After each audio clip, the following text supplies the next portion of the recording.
ఒకసారి ఒక బ్రాహ్మణుడు చనిపోయాడు. అతడిని దహన సంస్కారానికై తీసుకువెళ్తున్నారు. మార్గ మధ్యంలో అతని భార్య తులసీదాస్ గారిని చూసింది. అతడికి నమస్కారం చేసింది.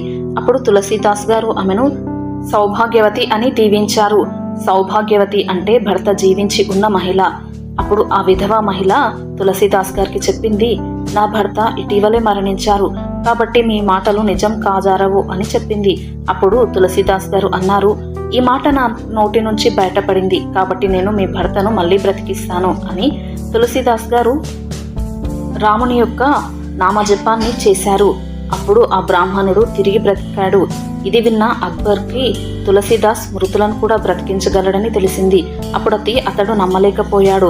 దాంతో అతడు రాజసభకు రమ్మని పిలిపించి అక్బర్ తులసీదాస్ గారితో చెప్పాడు, నాకు చమత్కారాన్ని చూపించు అన్నాడు. అప్పుడు తులసీదాస్ గారు చెప్పారు, రాజా, ఇది అబద్ధం, నాకు ఆ శ్రీరాముడు ఒక్కడే తెలుసు అని అన్నాడు. అప్పుడు అక్బర్ అన్నాడు, అలాగా, అయితే ఆ రాముడినే ప్రత్యక్షమయ్యేలా చెయ్యి, మేము కూడా చూస్తాము ఆ శ్రీరాముణ్ణి అన్నాడు.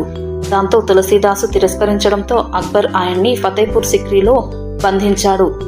అలా జైల్లో ఉన్న తులసీదాస్ జీ హనుమాన్ చాలీసాను రచించారు మరియు దానిని జపించసాగారు. 40 రోజుల తర్వాత అక్కడ అకస్మాత్తుగా కోతుల సేన వచ్చి నగరమంతటా అల్లకల్లోలంగా చేసింది.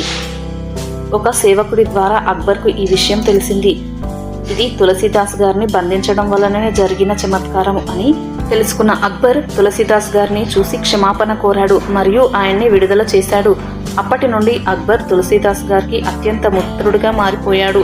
అలాగే ఒక ఫర్మానాను కూడా జారీ చేశాడు, శ్రీరాముడు మరియు హనుమంతుని భక్తులను ఎవరూ బాధించరాదు అని.